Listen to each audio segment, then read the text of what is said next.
अगर आप लोग इस बार 10th का एग्ज़ाम देंगे तो इतिहास का पहला चैप्टर से इससे ज़्यादा नहीं पूछेगा, तो इसलिए आप लोग वीडियो को बिना स्किप किए हुए देखें। तो चलिए ज़्यादा समय नहीं लेते हुए अब चलते हैं प्रश्न की ओर। पहला प्रश्न, इटली तथा जर्मनी के एकीकरण में ऑस्ट्रिया की भूमिका क्या थी? देखिए, यह प्रश्न 2013 में पूछा गया है, तो यह VVI क्वेश्चन है, आप लोग लिख लीजिए। इसका उत्तर है, इटली तथा जर्मनी के एकीकरण में ऑस्ट्रिया सबसे बड़ा बाधा था। ऑस्ट्रिया का चांसलर मेटरनिख घोर प्रतिक्रियावादी था। उसने इटली तथा जर्मनी में एकीकरण की दशा में होने वाली सभी प्रकार के आंदोलनों तथा प्रयासों का दमन किया। अगर आप लोग मोटा मोटी ठेठ भाषा में याद करना चाहते हैं तो इस तरह कर सकते हैं। इटली तथा जर्मनी के एकीकरण में ऑस्ट्रिया सबसे बड़ा बाधा था। ऑस्ट्रिया का चांसलर मेटरनिख था, वह घोर प्रतिक्रियावादी था और इटली तथा जर्मनी के एकीकरण में होने वाली सभी आंदोलनों का वह विरोध करता था। चलिए अब दूसरे प्रश्न की ओर। मेजनी कौन था? यह भी 2019 में पूछा गया है प्रथम पाली में। यह भी VVI क्वेश्चन है, आप लोग जरूर लिख लें। वह सेनापति होने के साथ साथ जनतांत्रिक विचारों का समर्थन तथा साहित्यकार भी था।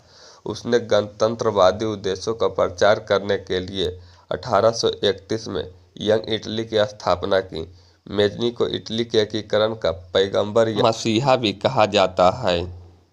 अगर आप लोग इसे ठेठ भाषा में याद करना चाहते हैं इस तरह कर सकते हैं कि मेजनी एक सेनापति था। सेनापति के होने के साथ साथ वह जनतांत्रिक विचारों का समर्थन एवं लेखक भी था। गणतंत्रवादी का प्रचार भी किया करता था और 1831 में यंग इटली की स्थापना की और इटली का इसे पैगंबर या मसीहा भी कहा जाता है। चलिए अब तीसरे प्रश्न की ओर। जर्मनी के एकीकरण के लिए बिस्मार्क ने कौन सी नीति अपनाई? देखिए, यह भी 2012 में प्रथम पाली में पूछा गया है।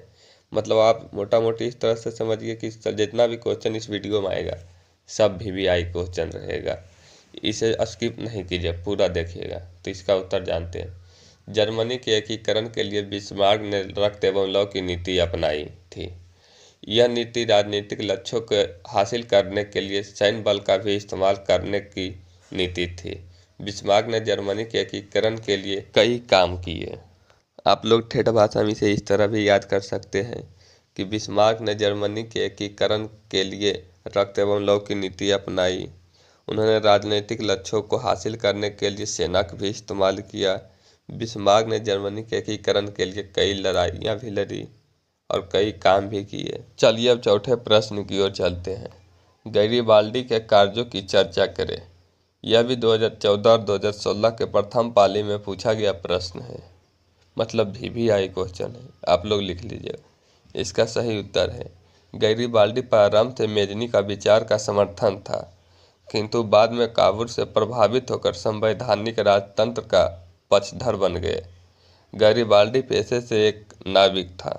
अगर आप लोग ठेठ भाषा में याद करना चाहते हैं तो इसे इस तरह से याद कर सकते हैं कि गैरिबाल्डी पहले मेजनी के विचार का समर्थन था और बाद में काबुल से प्रभावित होकर संवैधानिक राजतंत्र का पक्षधर बन गया और यह पेशे से एक नाविक भी था। चलिए पांचवें प्रश्न की ओर चलते हैं। इटली के एकीकरण में मेजनी की क्या योगदान थी?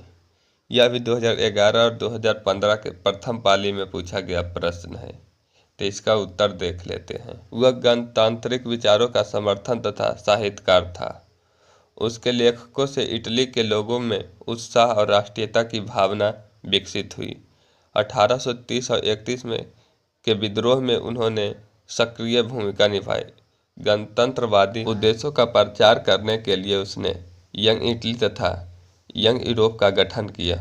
वह ऑस्ट्रिया के प्रभाव से इटली को मुक्त कराना चाहते थे। अगर आप मोटा मोटी याद करना चाहते हैं तो इस तरह भी कर सकते हैं कि मेजनी एक गणतांत्रिक विचारों का समर्थन था। उसने एकीकरण के लिए इटली का लेख लिखकर वहाँ के लोगों को राष्ट्र के प्रति भावना को बढ़ाया। 1830 और 31 में होने वाली क्रांति में अहम भूमिका निभाई। उन्होंने यंग इटली और यंग यूरोप का गठन किया। उन्होंने चाहते थे कि ऑस्ट्रिया के प्रभाव से इटली को मुक्त कराएं। चलिए अब छठे प्रश्न की ओर चलते हैं। जर्मनी के एकीकरण की बाधाएं क्या थी? पहला बाधा, लगभग 300 छोटे बड़े राज्य। दूसरा, इन राज्यों में राजनीतिक सामाजिक तथा धार्मिक विषमताएं। दूसरा बाधा है राष्ट्रवाद की भावना का अभाव। चौथा, ऑस्ट्रिया का हस्तक्षेप। पांचवा, मेटरनी की प्रतिक्रियावादी नीति। चलिए अब 7वें प्रश्न की ओर चलते हैं। वियना कांग्रेस की 2 उपलब्धियां बताएं।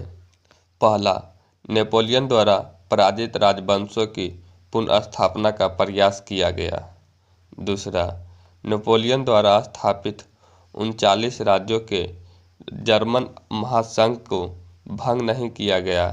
इस प्रकार वियना व्यवस्था द्वारा यूरोप में राजनीतिक परिवर्तन का पुरानी सत्ता को बहाल किया गया। आप लोग जरूर यह 7 प्रश्न कहीं जरूर लिख लीजिएगा, क्योंकि ये सब सभी VVI क्वेश्चन है। जय हिंद, जय भारत।